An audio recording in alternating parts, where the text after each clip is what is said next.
I got money on my mind. I'm just trying to get some dough. I ain't picking up my line unless it's money on the phone. Welcome everybody to another episode of the Black Wealth Renaissance Podcast. Your boy David Bella, 1/4 of the Black Wealth Renaissance. Checking on my co-host Jalen. How you feeling, bro? What up, what up, what up? It's your boy Jalen, man. Another quarter of the Black Wealth Renaissance. Kicking it, feeling great, man. We on what? 3 days, 2 days, three podcasts in the weekend. Type run. Yeah, we going off. We putting in the work, man. Oh yeah, my brother. You just got in from Louisiana visiting family. Just got off the road. Enjoying the holidays and I here to give game, give back. That's what BWR is about. That's what we about to do. And man, we got another special episode for y'all. Hell yeah. Man, we tried this one last week. We ran into some difficulties, but hey, it's back and it's gonna be better than ever. Y'all, but look, before I introduce our brother for our episode, I gotta ask y'all, as always, make sure that you like and subscribe and leaving ratings and reviews on the podcast. It helps us grow. If this is your first time listening, and if you're a new listener, give us some feedback. Let us know how you feeling about the content and just what you're trying to learn about. We want to make sure we're giving you guys the most value possible and providing answers that y'all need to actionably improve your lives. Now, with that out the way, I'm going to go ahead and get into introducing our guests. So this week on the podcast, y'all, we got a brother who's acquired over $45 million in real estate in the private equity space. And he is also acquiring businesses. He took those same skills and started acquiring businesses. My brother has been killing it in the real estate and the business acquisition game. And he's also the host of his own podcast, The Game of Investing. My brother, Sly Buford. Sly, how you living? Good, man. I'm good. Never better. Hey, appreciate you, my brother. Appreciate you for coming back on.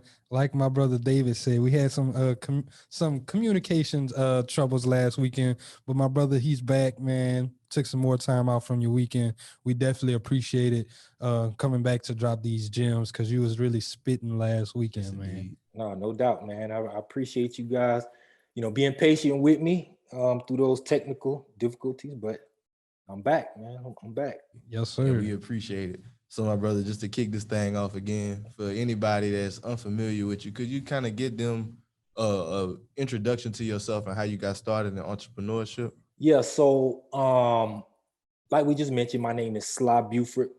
I would say my whole story, getting introduced to entrepreneurship, started back in, I would say we go back to the year 2000. Mm-hmm. At this time, I was a sixth grader. Me and my siblings were living with my mom's boyfriend at the time. At that time, he owned 3 businesses. He owned a hair and beauty shop, where the guys come in, at that time, get your Murray's grease, and the ladies come in and get your, your bundles and stuff like that. He also owned a liquor store, and right next to the liquor store, he owned a small nightclub. The only side note to that was he also was kind of a street pharmacist, to say the least, So shortly after, but it was through him where I actually saw entrepreneurship, with going up to the shop, not necessarily working in the liquor store, but, seeing the operation and things like that. But shortly after him, my mom broke up, he was sent to prison. So, my mom and us, we was basically at square one. So we're back in Lakeland, Florida. If anybody don't know what Lakeland is right between Tampa and Orlando. So this is basically where I grew up, right? And I had a homeboy who had just came up on a computer, right? He came up on a computer, and this instantly made his crib the spot, so we spent a lot of time over there, in the chat rooms and stuff, chatting with the girls and, from middle school and stuff like that. But then we figured out over time, we were using this website called Napster. Mm-hmm. So I don't know if anybody at the time remember Napster, where you can download free music. So we were using Napster at this time to download music. And then we finally learned about this little thing on the computer where you can actually where you can actually burn CDs. Oh, man. Right. So we figured out how to work that. So that was like the first business I actually started. At that time, I started burning CDs at his house, taking them to school, and I would sell them. People had a list ready, 1 for $5, 2 for $10, 3 for $15. If I had a good relationship with you, 3 for $12, So So I started that little business that lasted me on to, I don't know, around 9th grade or so. But this is where I kind of learned my first business lesson, because at this time, I had a homeboy who was competing, right? And also, if you remember at that time, the MP3s started circulating. The MP3s, and then came the iPods. So that started circulating. So with that and a combination of my homeboy who's competing, who's also burning CDs, but he also bundling them with a shirt presser. So he would press he would press the shirts. So he not only would he burn the CD for you, but he would press the album cover and sell you that with a little, as a bundle. Oh, man, y'all had a whole business going on. Yeah, so that, and but at that time I had started playing sports anyway in 9th grade. Started playing sports. That kind of put me out of business, with him doing that along with the iPods and the MP3s. But it was all good because, like I said, I started playing sports, ended up getting a scholarship to go play football in Montana. Right. So I'm up in Montana, only lasted there 6 months because I was kind of homesick. I'm like, man, I'm way up here. It's a completely different environment. Right. Completely. And then we playing football in negative 10-degree weather. So it was like, I can't, I'm good. So I transferred down to Nicholls State University in Louisiana. Shout out to the boot, baby. Yeah, the boot. That's like my second home, man. That's like my second home. And but yeah, coupled with that, man, that's how I, my first business was that, starting in 6th grade. That lasted me up to, I say, around 9th grade, ended that off.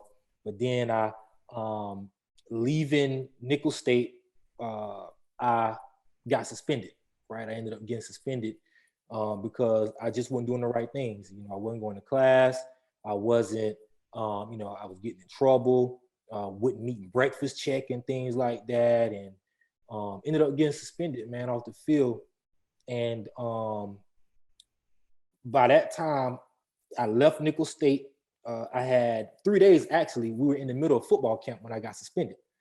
So I had 3 days to get off campus by the time they suspended me. And I had $200 to my name. With those $200, a flight back to Florida was $150. Ooh. So I'm like, damn, how I'm gonna do this? But ended up catching that flight, spent the money, sold some of my possessions when I got to Florida, spent 3 days in Central Florida, back in Lakeland. And then I came down to South Florida, and that's when I was introduced to real estate. And, it's been uphill since then, man, honestly. That's a powerful story, my brother. Yeah, I love that you brought it back with your roots, too. Like, that was a whole era in time, man. Like, that burning CDs thing, man, I remember that shit. That was a time, dog. My dumb ass was just making burning CDs and giving them to girls and be like, hey, this is how I feel about you. I should have made me get money. Fuck. That was a time. Napster and LimeWire. It's crazy too. Like I think about what you say with your homeboy with the whole putting the album covers with the that t-shirts, is a business lesson. Like early, that's a real business lesson early in that. Like the marketplace responds to value provided. Absolutely. And he used to come to class like, man, look, I'm gonna put you out, bro, because we were kind of competing. We had the same math class together. And, y'all had the same source to getting y'all CDs too, huh? Y'all doing them at the homeboy house. Yeah, well, he was doing his at his house, right? My homeboy who put me out of business. He had his own.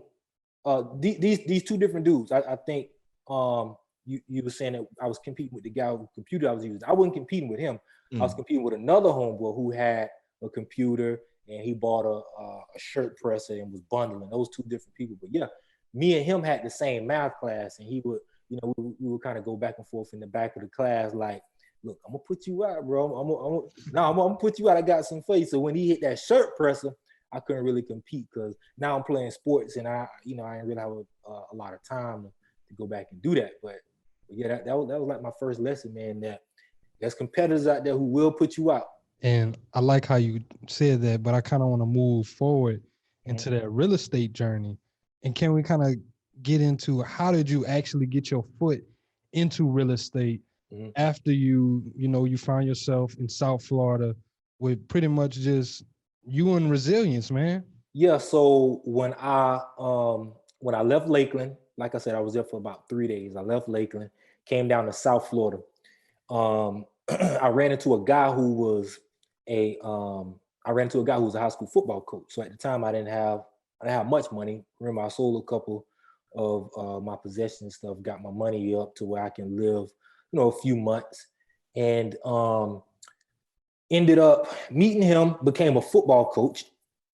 On the side of that, I also was an in-school suspension teacher, right? So the school allowed me to come in, they wanted me to come in and, work the halls, the ISS room and stuff like that. So it wasn't a real job, but it was like, it was a job or whatever. So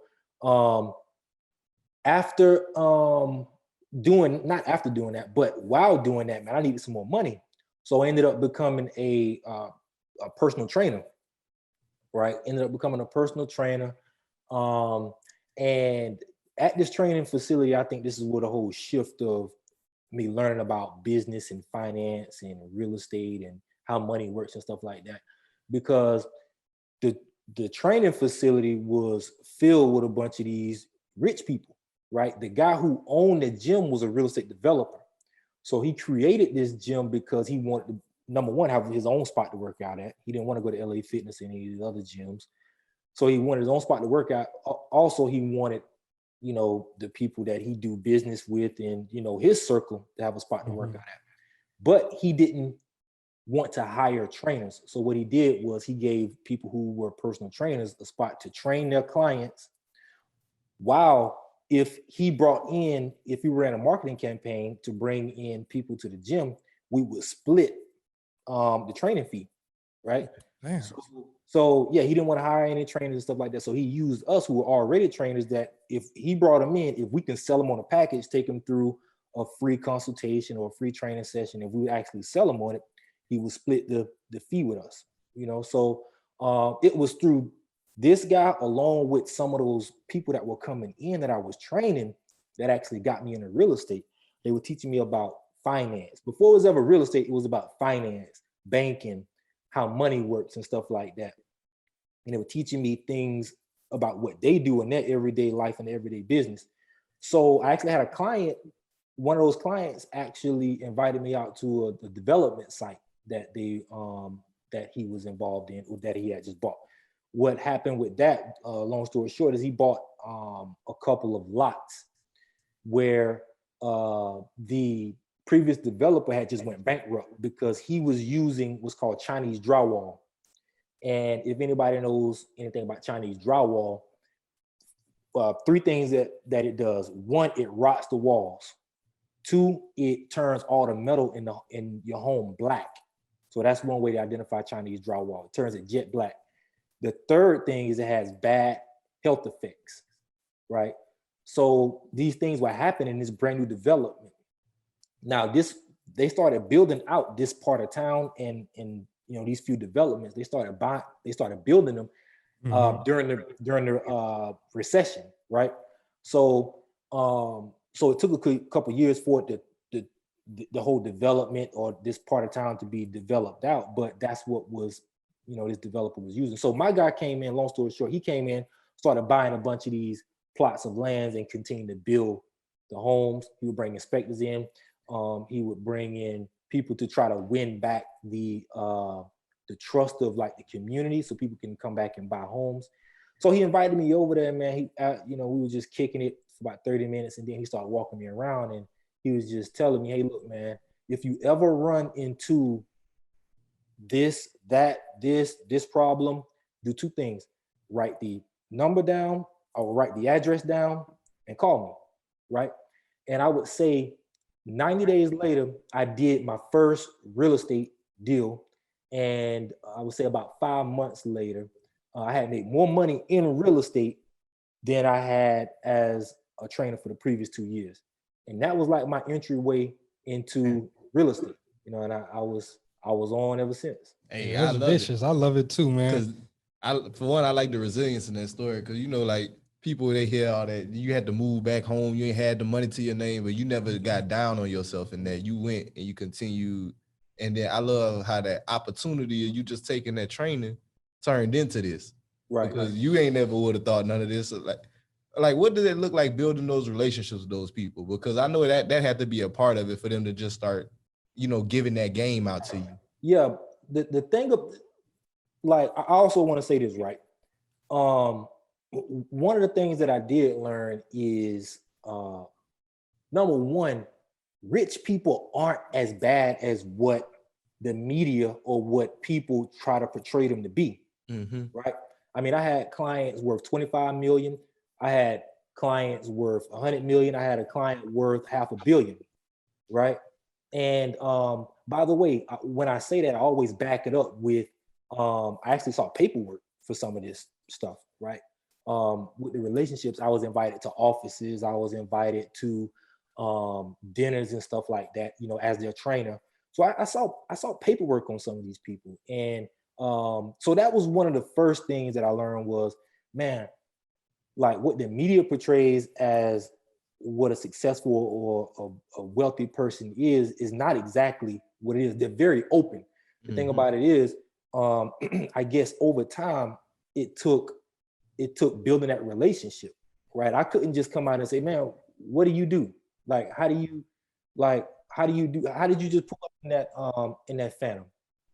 Like it never was that, right? They came out gradually and started telling me about different things about their life and what they do. And another thing is that I think, to go back to your question, there are three types of people when it comes to training, right? So you got the person who talks too much, where it's like, hey, you gotta come on, next set. You got the person who doesn't say anything at all. It's like, hey, look, don't say nothing to me, just train me, right? And then you got the person who has a good balance of both. And I would say the person who talks too much and the ones who has a good balance of both, those were the people who, obviously more open about what they do and stuff like that. And it took a couple months, to get people open. But initially, I wasn't even trying to figure out what they do and things like that. It was more of just a casual conversation, and they became open, and I just took advantage to learn from some of these people. And I got a follow-up question with that. What made you choose going that real estate route versus looking in and being curious about all the other things they were talking to you about? Because I'm pretty sure they talked to you, like you said, if they're talking to you about finance, someone probably mentioned the stock market to you, and they probably mentioned these other things. What made you say, no, real estate is going to be my outlet? I think two things. One was when I compared to what most of them did, the thing that was equal amongst all of them was they invested in real estate. I would say about 90% of them, right? About 90% of them invested in real estate. Number two was I was actually invited to a site to see what it was like. And, that also pushed me, hey, let me go ahead and I guess kind of try it or whatever. That was my mindset. So it was those two things. But to go back to the first one, was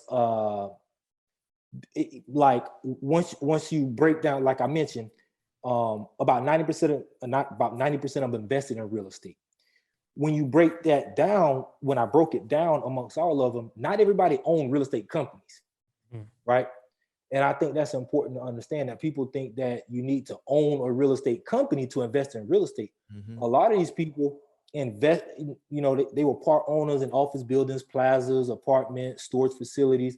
They were just part owners, but they still, that's where they placed their money. Equity. Right. They had equity. So it's like, yeah, they're CEO of this company, but they take a portion of that money and they invest it back in the real estate. And that was like equal amongst 90% of them.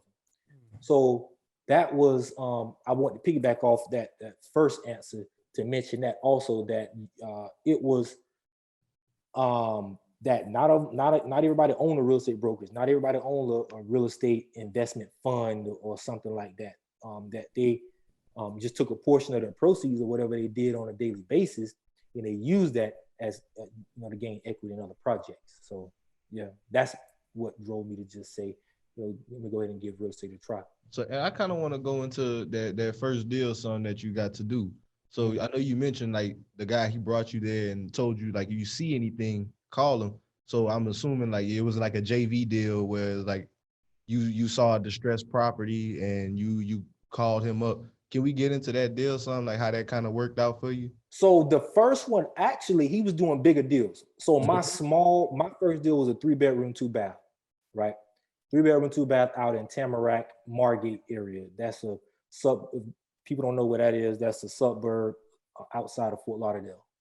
So that was my first deal. He was doing bigger projects, like I just mentioned that one. He bought plots of land and was building and stuff like that. But what he was challenging me to do is, if I saw something bigger, and through the things that they taught me, to write the address down, if I know the owner or whatever the case may be, contact him. But my first deal that I actually got under contract was actually a wholesale deal. So it wasn't a big, juicy, fancy deal. It was a simple wholesale deal, 3-bedroom, 2-bath out of Margate, Florida. And I got this deal from a guy who was going bust from the recession, right? He owned 22 homes. He was trying to get rid of, as many as he can. Coupled with that, also with the guy, a man and a woman, a husband and wife who had money at the time. I had just so happened to meet them through somebody else. I had learned about wholesaling, how you can wholesale property and things like that. And I basically put it under contract and flipped that to the husband and wife couple that were looking for real estate deals. Now, one thing I will mention, I didn't let them know that I didn't really know what I was doing, because they were first-time investors themselves, right? So they just so happened to have cash, right? But it was a 3-bedroom, 2-bath. I don't know, I made about $9,000 or something like that on my first deal. And to tell you the truth, I had done about 3 or 4 deals right after that with just that couple alone, because they were stacked with cash. I gotta give you the applause, man. That's some good ass shit, man. Yeah. It was. I mean, if I can remember off the top of my head, it started off with a 3-bedroom, 2-bath. Then with them, it was a townhouse and a condo. And if I can remember, if it was with them or another couple, I did another 3-bedroom, 2-bath with them. But I know I did 3 for sure with them. And it was all wholesale deals, man. Simple wholesale deals out in the Tamarack, Margate area. You started off with the wholesaling, and I guess like that was your introduction to real estate. Right. From there, we know you moved into the multifamily space, and you got to the point where you acquired over 600 units. Can we talk about that journey? Like, how'd you go from wholesaling to? Was that the syndication? Yeah, that's with syndication and partnering with other general partners. Okay. So yeah, that's what I was explaining last time. But you mentioned about transitioning into multifamily. That actually came off of using I'll give you the strategy, how I found it, and the whole story behind that. So I forgot who exactly I was talking to at the gym, but they had mentioned, about doing, bigger deals, bigger property and stuff like that. I think over the time of wholesaling, I was like finding ways to, the thing about, let me mention this also. The thing about me is I never stuck with one thing for very long in real estate, besides the syndication part, right? So I've done wholesaling, flipping, distressed debt, foreclosures, lease options, what else? I've done a few different things outside of just the single family or just the one strategy route, right? So like I said, tax lien certificates, right? So I think at the beginning, I dabbled in a little bit of, I don't want to say everything, but I dabbled in a few different things. And one of those was multifamily after learning about that. So I ended up finding a 68 unit property in Ohio, out of all places. Never been to Ohio, but I found it on this website called LoopNet, right? And if for the listeners, if you don't know what LoopNet is basically a commercial property MLS, right? It's where a lot of commercial properties are listed. So I found this property, and what attracted me to it in the first place was that it was expired, right? And I didn't mention at the beginning, throughout those 90 days, I took time, I would say about 40 days or so, 30, a month taking the class and, to take the state test. I had actually got my real estate license, right? Mm-hmm. Never really used it, anything like that. I think I used it a couple times. I listed a home, sold it, and rent, a couple people came to me about, hey, find me a rental or something like that. But it was never something that I actually use as, to get myself out there. But while I had those licenses, I learned about the importance of expired listings, right? So I had found an expired listing on LoopNet, and that's what originally attracted me to it. So after doing some research, I found the owner, right? It was this older woman out in California. She had no property manager on the property. She had about 14 or so vacant units, right? So me knowing the numbers behind real estate, I'm like, all right, this thing is either losing money, not making much money in the first place. So I ended up finding her number, and I actually cold called her, right? And she was surprised that I actually found her, because it was listed for a while and it never sold. So I cold called her, and I didn't really know what I was saying, but I knew one thing. I knew that from the looks of it, she couldn't have been doing well, because she had this 75-year-old lady collecting rent. Actually, the 75-year-old lady sat at the front of the property from 8 to 12, so it wasn't any real management on there. So fast forward, ended up putting it on the contract to do what's called a master lease option. That was the strategy that I used, because I couldn't go to a bank. Actually, the property wouldn't even take debt, right? Because it has to meet in there's certain things within the property that you have to have in order for the bank to finance the property. Mm-hmm. So I ended up doing a master lease option with her. And what I did was sold my option, or flipped my option, about 6 months later to somebody who had cash to go in, fix whatever needed to be fixed, refinance the property, put new debt on it, and everybody go their separate way. And before we get into the master lease option, because I remember we talked about it last time, I think you said something that was really important, was you learned the importance about expired listings. Mm-hmm. And I don't want to graze over that. Can we go into why it's important, and what is the importance of those expired listings? Expired listings spell one thing. There's a problem that nobody really wanted to fix, right? Just as simple as that. And as an entrepreneur or as an investor, we want problems, right? That's how we add value. We look for problems, try to fix those problems. That increases the value of an asset. So that was one of the things that I learned when I had got my license, is the importance of expired listings, because somebody couldn't sell it or somebody couldn't buy it. There was something wrong that went wrong, where you can come in, identify, hey, why didn't it sell? Right? That's why that question is so important in everything that you do. Why? Right? So understanding why it didn't sell, or why she couldn't sell it, that was important, because obviously due to the expired listing, but so that I can fix that why, right? Or I can avoid that why. So yeah, expired listings, man, it spells one problem. It acts as a problem where you can come in and find a solution. So yeah, that's why I would say, man, if you're a realtor out there, I never did well as an agent. Like I said, I didn't really try to be an agent, but I did know one thing. There was a list of expired listings that you can aim at if you are an agent. And if you are an investor and you have an agent, tell them to send you all the expired listings. You know, you guys try to work some with the expired listings and find out why didn't those properties sell. Why somebody didn't want it. Right, right. Appreciate that value, my brother. That's a gem, man. Sure.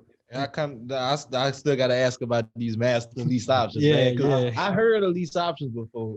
I listened to a whole book on lease options, and the whole idea behind it is like almost similar to seller financing, where like, you know, you pay them rent or a mortgage or whatever, and then at the end of a term you get the option to buy it. So what's the difference between that and a master lease option? Because I know you say you flip the interest. So the only difference is with single family is the lease option. With master lease option is with commercial. That's the main difference.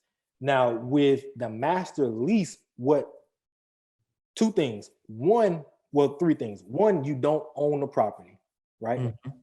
And obviously the same thing when you lease option. But as far as master lease option, one, you don't own the property.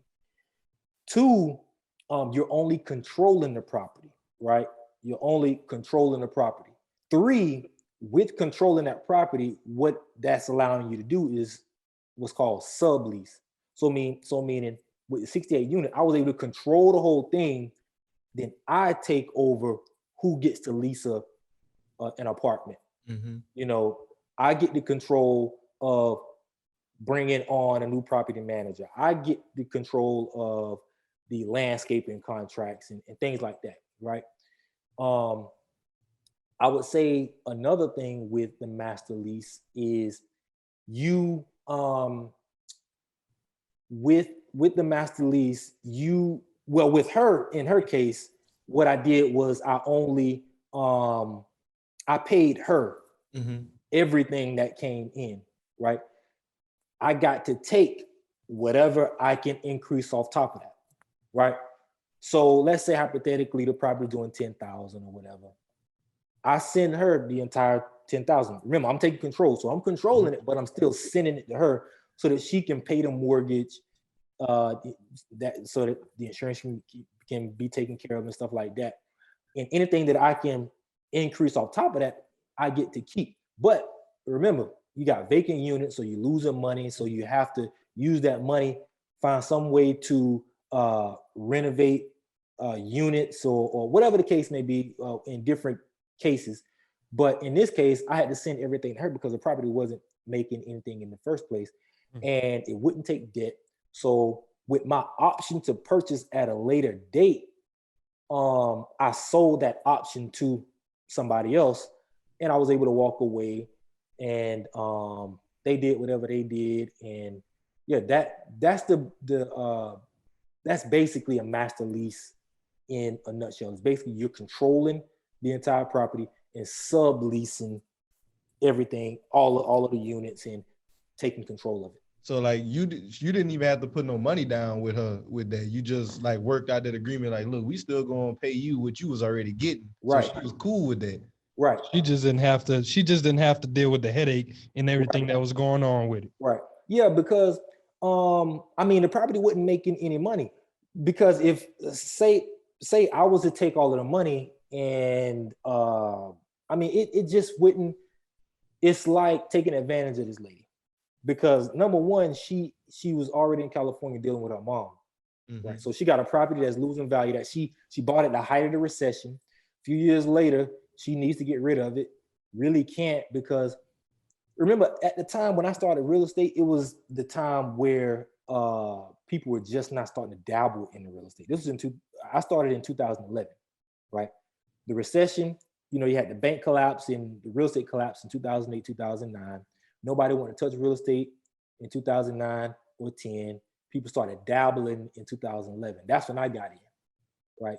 So she was losing money on this thing for years, right? And she was dealing with a mom who was sick. So I had to find a way to not take money from her because she's already losing money. So just saying, hey, look, I'm gonna give you whatever you're making right now off the property, and whatever I can do to I didn't pretty much say whatever I can do to her, but my whole plan was to however I can increase the value of this property. Even if I got to sell my option, I'll do just that. And I just decided to sell my option because I didn't have enough money to fix all of those units. The property wasn't making enough to take the capital and recapitalize it or take the money and put it back in the units. It just wasn't enough. So that's why I ended up selling the option. That's a dope story, man. Providing solutions to people. Hell yeah. Get you paid. Yep. You don't need, let me also mention, you don't need to own these properties. If you can control, I forgot who, I think it was one of the Rockefellers. He was on one of the Rockefellers or one of the Rothschilds.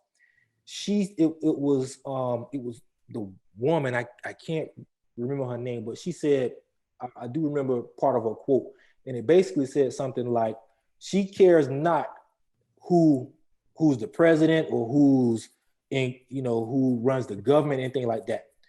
She cares about control, right? She don't care who is, I'm probably misquoting it, and hopefully the followers can follow me on this, but what basically she wants control, right? She is not worrying about who else is owning the other seat, right? She wants control. And I thought about that quote because it's kind of the same thing in real estate. Like, I don't care that she owns it. If I can control it, I can make me a few dollars, right? And listeners can do the same thing. Don't if you're in a position right now where your credit bad or whatever the case may be, you can control properties. Think of it this way: I think it's the Empire State Building is under a master lease. It's under a 99-year master lease. You guys can look that up. It's under a 99-year master lease, right? And that property is worth billions of dollars, right? And it's under a master lease. So anybody can do this master lease thing, right? So so that's the whole point of the master lease. I also wanted to mention that last point. But yeah, we can move on into the syndication part. And we kind of talked about it. You talked about how you were able to get over 600 doors through that. And can we just first start off with what is syndication? So syndication is basically the pooling of capital and resources to buy, let's say, a property. So this means pooling of capital and resources of your credit, being able to qualify for loans. Somebody else comes in with capital. So it's like pooling all of these, or pool, even relationships. So it's pooling all of this together in order to go off and buy another asset. The thing about syndication is, I think real estate is the only business that uses the term syndication. But if you think about it, literally everything around us is a syndication. Movies is a syndication. Put capital and resources together in order to go make, $20 million movie, so on and so forth. So oil, people who invest in oil, they also syndicate in order to go off and buy oil wells or invest in oil wells and stuff like that. So that's the gist of syndication, is pooling of capital and resources amongst people to go off and buy, an asset. Basically group economics. That's it. That's it. Group economics. That's it. Okay. Because people will look at a lot of these big buildings and stuff like that. They think there's one person owning that, but it's like you mentioned, it is groups of people coming together.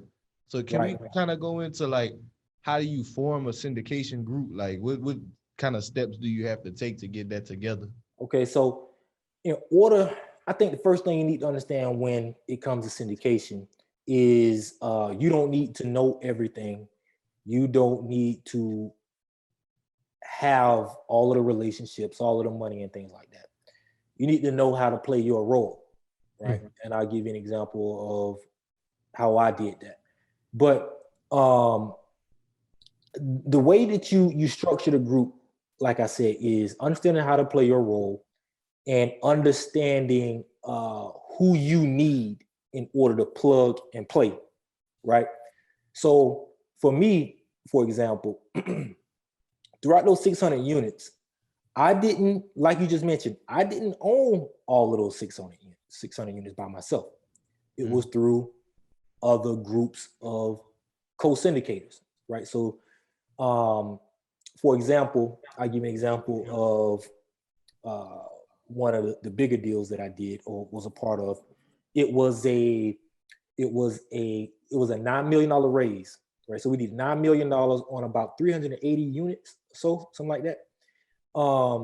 We needed $9 million, and I knew my capacity, right? They brought me in because of the relationships, a few of the relationships that I had, right?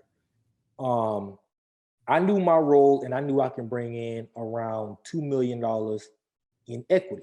I could raise around $2 million. That was the capacity that I can bring.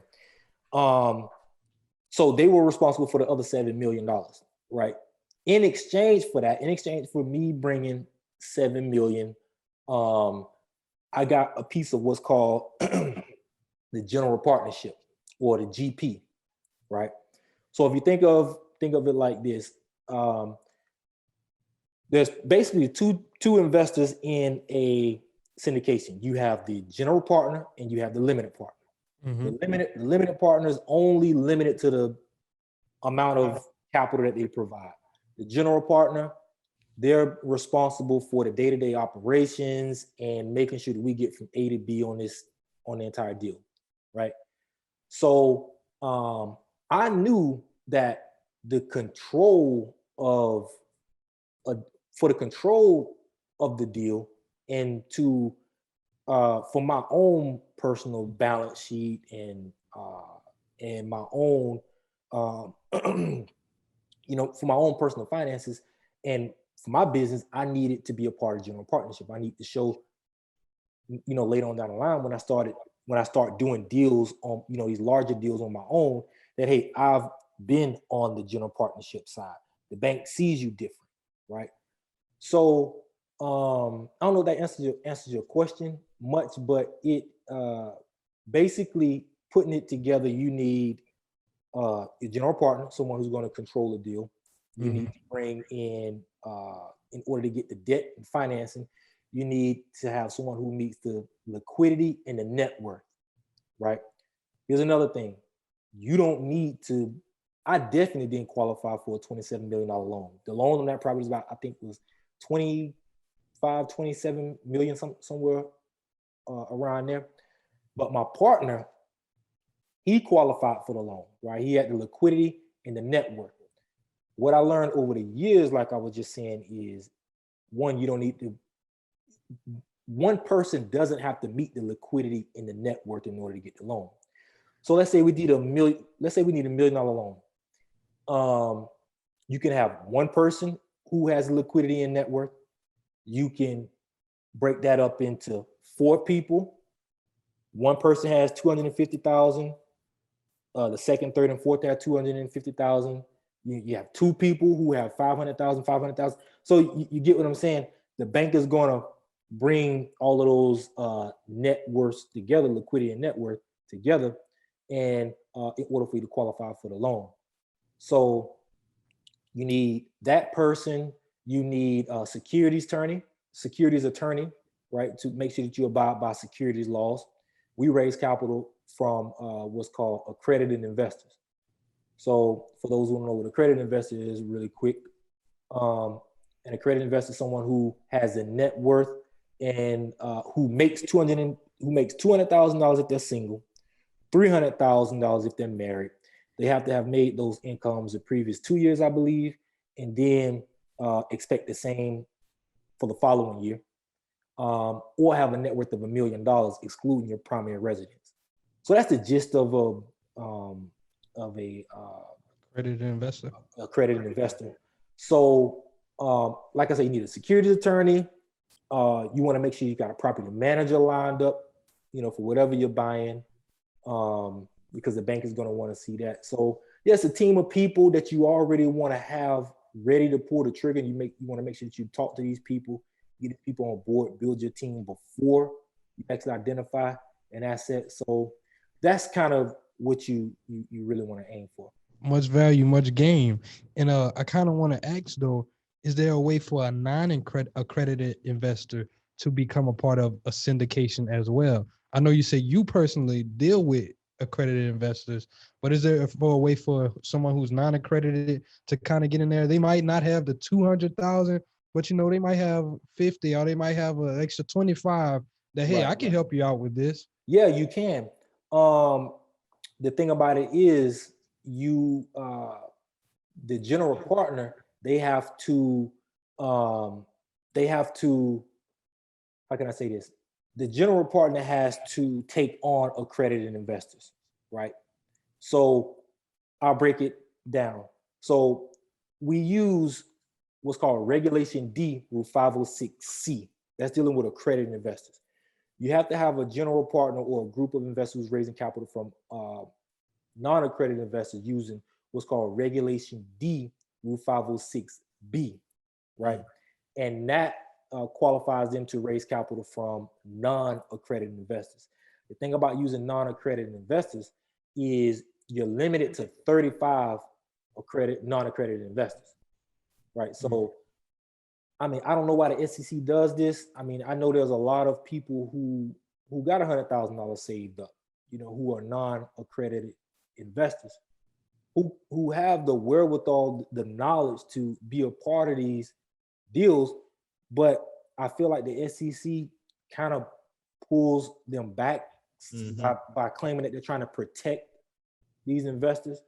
But it's like, I don't know, but that they can be, but the group who are raising capital have to be raising capital using Rule 506B of Regulation D. So they can be, but the general partners are limited to 35. So if you can find someone who's raising capital from accredited investors who's using that, they can. But I will say the reason why the differences of why one would choose 506B over 506C is we use 506C because we can actually come on to the Black Wealth Renaissance and say, hey, look, we got a deal that we're raising capital for. We can advertise it. We can go on the TV. We can go on TV and advertise. We can go to meetups and stand up in front of everybody. Hey, look, we got a deal. We're raising capital on. We can do that with a 506C. With a 506B, you have to have previous existing relationships. So a lot of times when you get a lot of these people raising capital, they don't know. I mean, they know a bunch of people without money, but a lot of people don't want to put up their money at risk and stuff like that. And you can't publicly advertise when you use 506B. So those are some of the differences as to why, but they can. Okay. That's wild. Like, just like you said, like because with B, you saying you can advertise to, you can't advertise to non-accredited investors, but you can advertise to accredited investors. Right. So it's like you said, it's almost like the SEC is kind of hindering people in that respect, because these deals, like you mentioned, this is like how you can almost get involved on a larger scale and really start leveling up. But it's almost like they putting the handcuffs on you, like, oh, wait a minute. You ain't moving like that yet. Right. Yeah, man. That's how I feel. Now, I will say that the SEC has opened up. I would say about 2 months ago, they started to open up what they considered as an accredited investor. So I can't remember off the top of my head what those things consist of, but they are opening the doors to where they're making it easier for people who don't, or what I say, lowering the barriers for people to come in who didn't previously make 200,000, but now or 300,000 if they're married, to now come in and be a part of larger deals. That's dope, and I definitely like how you just broke that down. Definitely want to say thank you for dropping those gems on this, my brother. And I kind of want to go a little bit more into your story, because we also know that you're taking these same skills that you developed in real estate and understanding how to identify certain things, and now you're actually acquiring businesses as wholes. Right. And I kind of want to move a little bit into your story with that. Can we kind of talk about how did you get started in that? Yeah. I was so it started off the back of the pandemic. Let me just say that. Mm-hmm. Right. I dabbled in it a little bit. 2019, I dabbled in it a little bit just to learn more about, acquiring companies and stuff like that. I would say the pandemic really allowed me just to pull the trigger, right? Because for a couple of different reasons. One, real estate, at least buying multifamily, has gotten really hot right now, right? Like I said, when I started, it was off the heels of a recession, so it was properties available everywhere. Yeah, people went bankrupt everywhere. So it was kind of easier to identify a property, put it under contract, do whatever you needed to do in order to buy a property. I would say we're in that same time now, this time with businesses. And also, I also want to mention the competition has risen also with the competition has also risen when it comes to multifamily, right? For instance, it got to the point to where it went from one group or two group of syndicators coming in trying to buy a property to now it's 30 groups on a property taking tours of properties to buy one property and bidding up the price. Sheesh. Right? So it's like you got that. On top of that, they're doing what's called going hard day one, right? And basically what that means is they're putting up deposits, $200,000, $250,000, $300,000 deposits, and they're non-refundable day one. Which means if you go in, you do an inspection, you're like, man, this won't work out. You're automatically just giving up that $200,000, $300,000 in deposit that you've put up. That's where I'm going hard day one. money at. Right. So that's where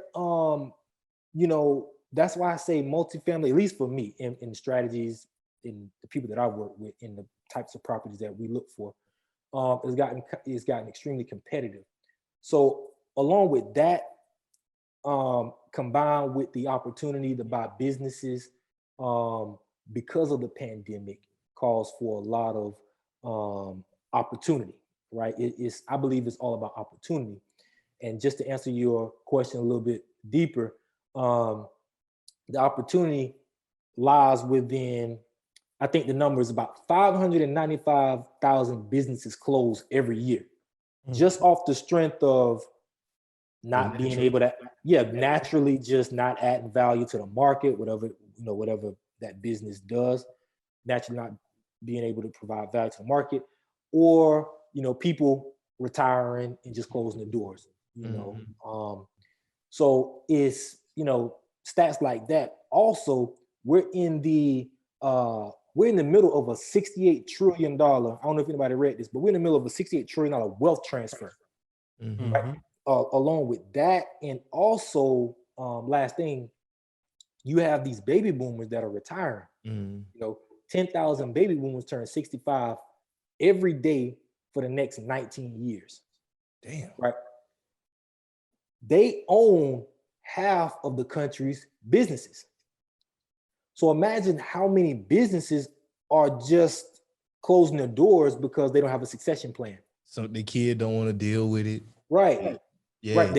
The kids are programmers at this big, I don't know, IT firm or they make apps or whatever, and they don't want to deal with a service business that's doing $3 million a year. It's a boring business, but it puts $500,000 in your pocket. They don't care, so a lot of these people just closing the doors. Also, the pandemic only expedited that 595,000. That number has risen because of the pandemic. So, point being is the opportunity is what drove me to, start looking at acquiring companies. And I like that because like whenever you acquiring these companies, you don't have to worry about all that, these closing doors and all this other stuff. You're looking at stuff that actually already works. So Right. can we kind of get into like, how do you analyze a business like before you want to buy? I kind of wanted to even ask, how do you find them first? Like, Right. where is there like a Craigslist for businesses going out of style or something? There is. Well, actually, you mentioned Craigslist. People post businesses on Craigslist that they want to sell, right? What? So that's a way. I know it was kind of like a joke, but no, it's real. People actually post businesses on Craigslist that they want to get rid of. Now, they might not be great businesses, but you never know. It doesn't hurt to call them. Hey, I saw that you're selling this mechanics business. Like, I'm interested. How can we talk? So how am I finding these businesses? Well, I'll give you this is how I found what I've gotten so far. Direct mail. Direct mail not only works for real estate, it also works with businesses, right? So I give you an example of a business that I talked to you guys about last week, was the boxing promotions company. I'm a big sports fan. I want it to be in sports, right? So what I did is, by the way, a lot of this stuff is public information. A lot of stuff is public information. In fact, I would say all of it. Most of a business information is public, right? Because it's going through the IRS. They're gonna know. Right, exactly. So if people can start there and understand that, hey, these businesses aren't hiding the information. A lot of it is public, right? So with the boxing company, what I did, simple as this, I kid you not, I pulled up all of the registered licensed boxing promotions companies here in Florida, and I found their home and I mailed them. Simple, and I got phone calls back. I actually got a phone call from a guy that we're in the works of acquiring now. By the way, I also want to say this when it comes to boxing promotions companies. If anybody out there who said, "Wow, that does resonate with me," not every boxing event is a Floyd Mayweather event. There are good sized boxing companies locally that are doing numbers. On the weekends, and this happened to be one of them, right? But I found this guy he called me back off of one of my direct mail campaigns, and it's a motivated seller, because that's one thing that I do want to mention. You need somebody who's motivated, who wants to retire or get rid of the business or move on or something like that. So he was ready to retire. He does have a partner. They both want to retire. I'm trying to think of, you say, how do you find them? It was off a direct mail campaign. I'm trying to think. He been running this boxing promotions company for about 30 years. He's actually tied in with some of the big wigs, the Al Haymans of the world and guys like that. Oh, damn. And but yeah, you can find businesses direct mail campaigns, finding their addresses. I do want to say, you want to find the address of the actual owner. You just don't want to mail the business, because that triggers a lot of the employees. You don't want to get the employees, involved, and they say, "Oh man, they're getting ready to sell a business. I got to get out of here. I don't want to be involved with anybody else." Before you can actually get to that point to talk to the employees and stuff like that. So yeah, you can do direct mail campaigns, relationships. Whatever business that you're in, you can buy your competitors. You can call your competitors up. Hey, just want to open up the conversation. Like, you guys are looking to sell. Hey, we're open to buy. So if you look all around you, man, there's opportunity. A guy once told me, man, look, anything's for sale for the right price. So with these with this direct mail campaign with the business owners, you were like skip tracing these people similar to like you do with real estate? I'm gonna tell you what. This was a test run, right? yeah, I got that guy based off a test run. So what I did is I wanted to make my list as accurate as possible. So I took a week off of just everything that I was doing. And what I did is I pulled up, obviously here in Florida, all the licenses are listed. So I pulled that list of all of the people who own Box Promotions Company. I took the names of the list.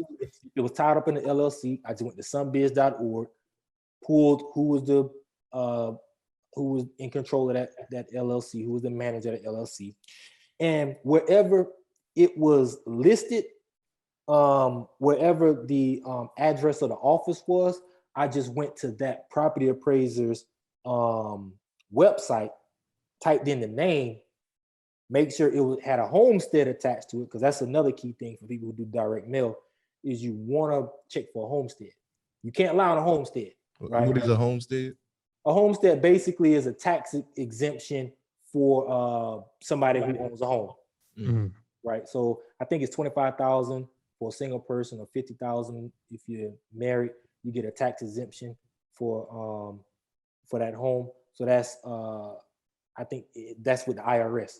So you can't lie about a homestead, right? So I just pulled the names, found the home address, put their home address wherever the office was located, found their name, put their name on my spreadsheet, went to the next until I had a whole list. I think I sent out about 100 to test the first batch, and got phone calls back.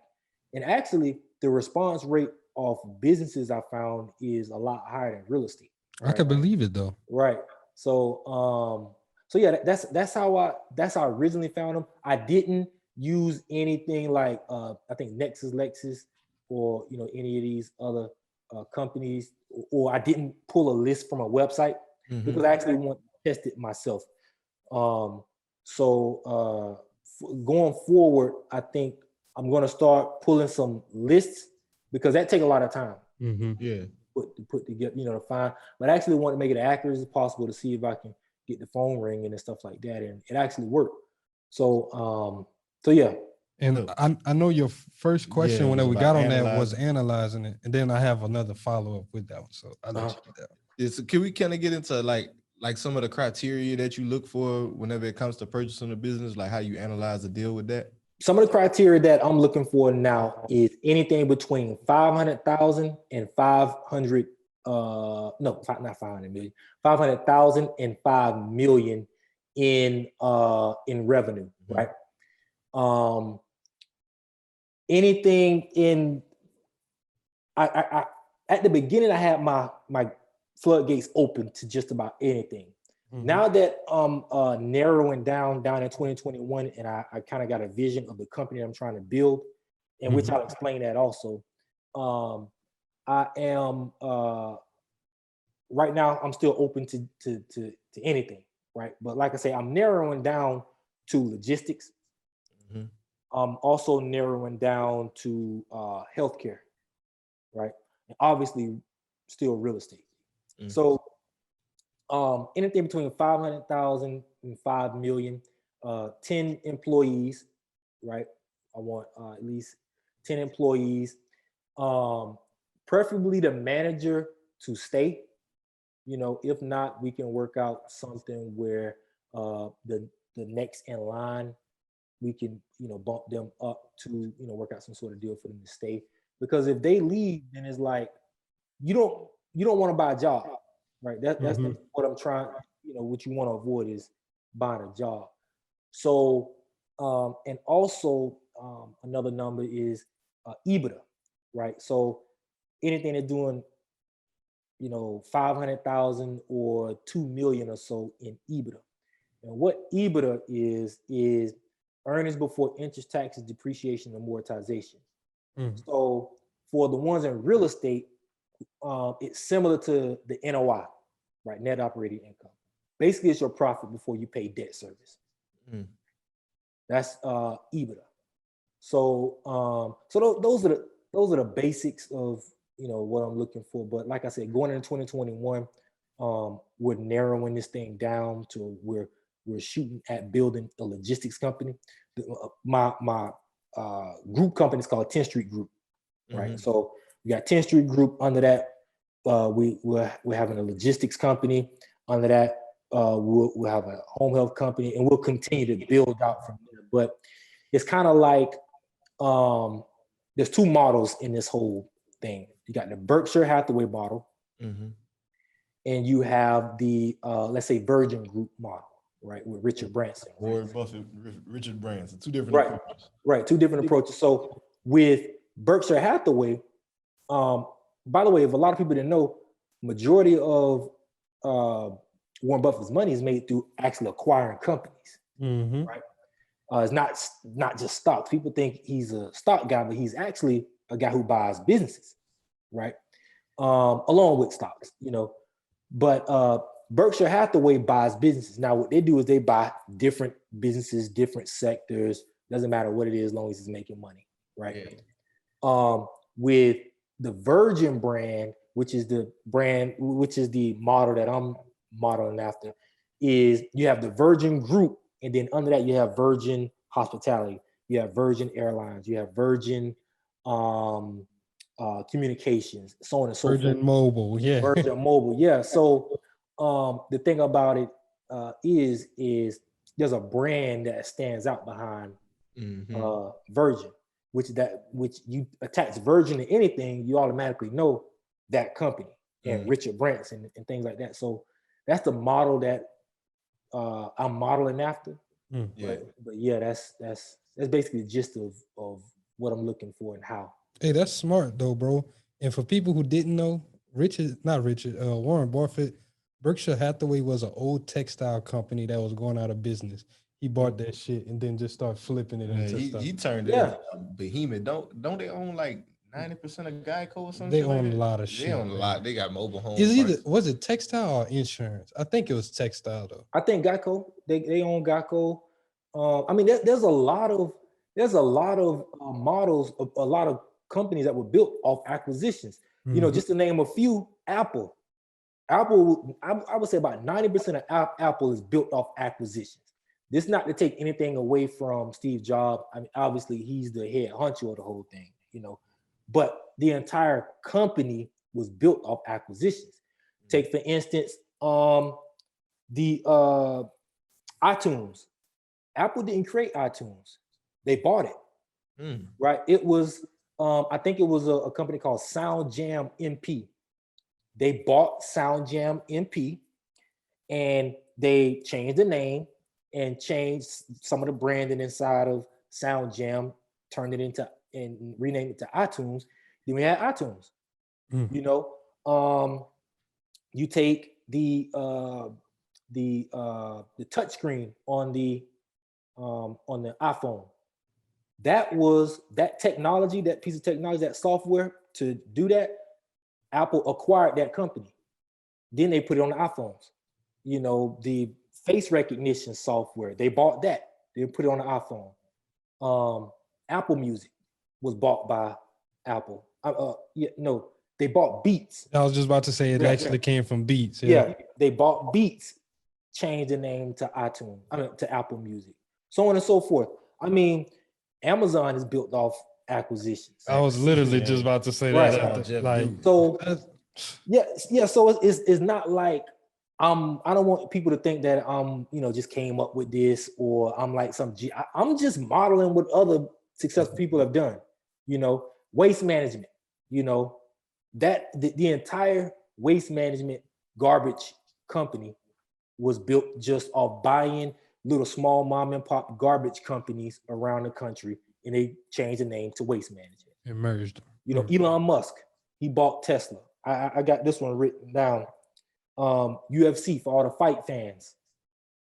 Dana White didn't create UFC. He bought it. He bought it, made it better, got TV deals and stuff like that, made it more valuable, then sold it for like $4 billion or something like that. So this whole thing of acquisitions is played every single day, right? And I think that the reason that I'm doing these interviews and stuff like that and speaking more about it is because, man, it's like one of the hidden gems to where you can skip the startup phase and you can instantly have contacts, instantly have sales, instantly have employees, You ain't got to worry about creating the systems. Right. You ain't got that's turnkey like a motherfucker, man. Like this startup shit, it sound cool. And, oh man, I was grinding. Man, fuck that. If I can buy a business straight off the strength, give it to me. And it's gonna be successful from day one. Give it to me. Exactly. So yeah, man. And I kind of wanted to go and just like kind of open up the audience's mind too with this, because once again, like you're talking about it with real estate, I can see some similarities. I'm pretty sure you can get creative with financing with these businesses also. Like you said, with the master lease options or something, you could probably come in and just be like, hey, look, let me do this. Let me take control of the business. I pay you such and such percent. And until we get to a certain date, I'll give you a big balloon payment at the end. I'm pretty sure a lot of these business people would do that because one, they already have the idea of ownership in their head. They know that, hey, if I don't have to do all of this extra work and I still get the same check I was collecting, why the fuck not? Right. Yeah. It's and think about it this way. You don't even have to own the entire company, like you said. There are people where we're doing what's called an earn-in deal, right?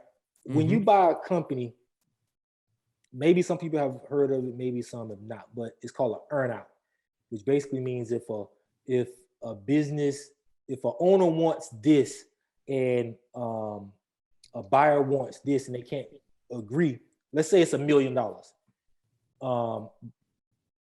Let's say the owner wants $2 million and the buyer is saying, hey, look, I can only give you 1.5. Well, the buyer can say, hey, look, I'll give you an earn-out, which means if we hit a certain sales or a certain threshold, I'll pay you the extra $500,000. That's what an earn-out is, right? It's paying based on whatever a future value is. That's an earn-out. What we're doing is an earn-in, which basically what we're doing, I was about to go into something else, but basically what we're doing is an earn-in, or using a strategy called an earn-in also on another deal, where we are basically putting our skills to use for no money out of pocket in exchange for a portion of the company and a portion of the revenues, right? So we're essentially owning a part of a business, implementing, marketing skills or whatever the case may be for 30, 40% of the business, plus some of the upside. So if we ever go to sell it, then we also get a portion of that also. So you don't just have to buy a company outright. You can also earn yourself inside of a deal and get paid that way and own part of a business that way. So yeah. Like at the end of the day, my brothers, like you said at the beginning of this thing, it's all about providing value to people, my brother. Like that's it. You provide value, you provide solutions. People willing to work with you as long as you can do what you said you can do. Man, I'm loving it so far, man, and that's why I'm encouraging as many people as I can to get involved with acquisitions. Like, put it this way: the fastest way to grow is through acquisitions, because in order to let's say you want more sales, you have to put out you have to come up with a marketing strategy, more than likely put up more money, more capital in order to gain more sales or whatever your goal that you're trying to achieve. You can either do that, which is going to take you time, effort. It's also going to basically, if it fails, you got to come up with something else in order to achieve that goal. Or you can buy a competitor or someone who's already selling and integrate that into what you already have going, right? And I think that's powerful for a lot of people, is you don't have to go out and, like I said, continuously try to come up with new sales tactics, new marketing strategies. You can buy that. But there's so many components to a business that you can buy that most people haven't thought of. For instance, you can buy the media of a company, right? So if you are in the healthcare space, maybe you can buy a healthcare blog. You can buy a healthcare podcast, right? You can buy a healthcare meetup. You know, you could buy a healthcare Facebook page, Instagram page. There's so many different things outside of just buying another healthcare business that you can implement and use that to grow your business, right? Mm-hmm. It's faster just to buy the media than grow it organically. Now, there's some strategies that you have to use to make sure that you can Continue to grow it. Continue to grow it. That's another story. But the point being is, as I studied this thing, the fastest way that I've seen other people grow is to just buy it, right? So, podcast is another big thing. I see a lot of people going out and starting, starting these podcast networks. Mm-hmm. But if you are into healthcare, maybe you can buy 10 different healthcare podcasts in different niches. Now you have an entire podcast network. Mm-hmm. Instead of starting each one from the ground up. So, I mean, it's just some ideas about acquisitions just to throw out there. Let's just looking at it differently. Yeah. And I just kind of want one last thing with acquisitions, just to really cement it down in people's heads. Like, can you kind of walk through because we kind of talked around it some, I feel, like the process of like the paperwork and all this type of shit that you got to get done. Like transferring the ownership and shit like that. Ownership of the business and like creating that transition in it. Because you mentioned the thing with the employees, like finding out early and all that. Right. Yeah, absolutely. So, buying a business is very similar to buying real estate, right? So to close out the deal, obviously we're going to do our due diligence, right? We're going to make sure that the bank account is what they say is in the bank account. And we actually want to verify that. But even before that, I think people need to understand that there are only two ways to actually buy a business. That's through an asset purchase or a stock purchase. That's it. The asset purchase basically means that you're buying the assets of a company, and that's it. So you're buying the intellectual property, you're buying the media, you're buying the machinery, the equipment, you're buying the assets of the company, what operates the company. So you're going to create another LLC, and the assets are going to go into that entity. New LLC? Yeah, new LLC. When you do a stock purchase basically means you're buying the stock of the existing company, the existing LLC. Now, those are the differences. What I think one of the main differences that people want to make sure you know is you want to do an asset purchase as many times as you can before you do a stock purchase. Because when you do an asset purchase, you're not liable for any of the other past things that happen with the company, the debts, any lawsuits that come along. That's the old owner has to deal with that in that other LLC. When you buy stock, you're responsible for everything, the debt, the lawsuits that come, and everything. It's more risky. You bought into the actual LLC. Right. So I think people want to know that for sure. As many times you can do an asset purchase versus a stock purchase, you want to do that asset purchase. And the purchase and sell agreement is basically the same thing with buying real estate. So you're going to use a purchase and sell agreement. We're still going to go to a closing attorney, right? So that's part of the paperwork. If you're doing an equity deal, we just use an equity agreement. Remember, I explained a earn-in deal that we're doing in exchange for equity. So we're using an equity agreement or equity contract. And as far as like due diligence, stuff like that, you're going to use an attorney who has a list of things that they want to review in order to make sure that you're buying something that won't get you tied up in some sort of legal battle. And you're going to have an accountant who's going to go through all of the records of accounting, the bank statements, the for HR, the W-2s and stuff like that. They're going to go through, I just mentioned bank accounts, basically all of the anything that has to do with financials for the business. In my folders, I got about 40 different pieces of paperwork, but those are the main ones. Like each one is for different strategies that I'm using, but I just named 3 that I'm mainly using right now, which is the basic purchase and sale agreement, a LOI, and a term sheet, right? Mm-hmm. That's, for the ones in real estate, you should know what an LOI is. Basically, we're laying out the plans of how we're actually going to buy this thing, or the terms of the deal. And an equity deal is if we're going to do what I explained a few minutes ago, which is I'm going to provide some value to you in exchange for equity. We just use a simple equity agreement signed between me and the owner. And yeah, that's basically the gist of it. Oh, and if you're using a stock purchase, obviously there's a stock contract that deals with that we have. But for the asset purchase, we're just using the asset agreement along with the purchase and sale agreement.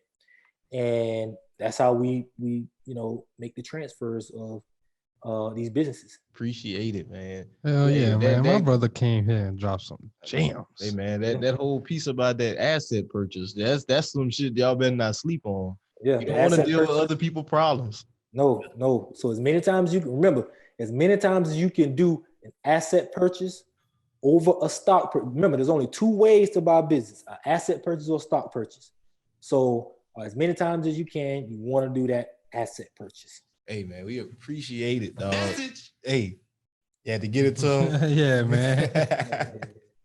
Hey, well, look, Sly, my brother, we're gonna go ahead. We're gonna pivot to the last segment of the show. So we're gonna ask you, dog, what's something on your timeline that you saw that you just want to speak on?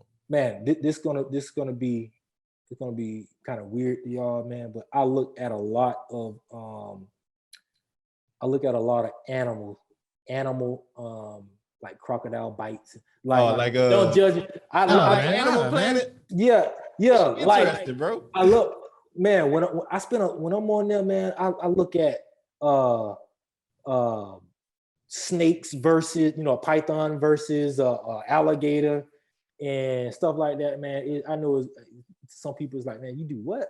Yeah, but that's what actually I've been spending a lot of time on YouTube doing that, man. It's weird, but nah, bro. Hey man, that's what's on your timeline. That's what's on your timeline. That's on my time. Hey, that's on my time, man. That's better than all this other bullshit, negative bullshit that's going on. Yeah. So yeah, man, I spend a lot of time looking at animal stuff, man. It's just, I don't know. That's what I find fascinating. So. Hey man, it is what it is. Nature in its very essence is always interesting. I'm a science dude, bro, so it don't bother me none. I watch all that shit too. Yeah. I know some of y'all listen. I know y'all do too. Don't even front like. Yeah, man. Don't be capping. Yeah. Hey man, I ain't gonna lie. Steve Irwin used to be my guy, man. Yeah. Crocodile. Yeah, man. What I said though, I ain't gonna lie. We ain't gonna talk about it. Well, look, Sly, bro, we appreciate you so much for coming on the show and kicking these gems, kicking game about real estate, business development, business buying. Man, you came here and really just gave us a whole crash course on a lot of shit, syndication, buying, business acquisitions. Partners, limited partners, yeah, for sure. Definitely want to say appreciate you for the value that you kick, man. Yes, sir. No doubt. And can we get you please to plug yourself in, my brother? Let them know, let everybody know how they can follow you on social media, what they could do, what they want to work with you, if they want to work with 10th Street, if they want to work with S. Buford Enterprises, how can they get at you, my brother? Right. If my basic website to learn more about me, which is actually under construction, the website is outdated. So a lot of the stuff as far as business acquisition stuff is not on there. I got my website guys, they're building me a new site. So, but you can still find it at slybuford.com. Just my name, slybuford.com. You can find that. But like I said, it's under construction right now. They're building me a new one, to integrate some of the stuff that I'm doing now and new brand and stuff like that. So slybuford.com. You can follow me on Instagram, which I'm getting ready to start posting my pics and some of the work, man. Just to, people, show people a lot of the work. You can follow me at Sly Buford on Instagram. If you want to reach out, anything outside of like business, if you got a question, anything like that, you can reach me at slybuford.com. If there's anything to do with business acquisitions or real estate or anything like that, you can also reach me at Sly at 10thstreetgroup.com. You can also visit 10thstreetgroup.com.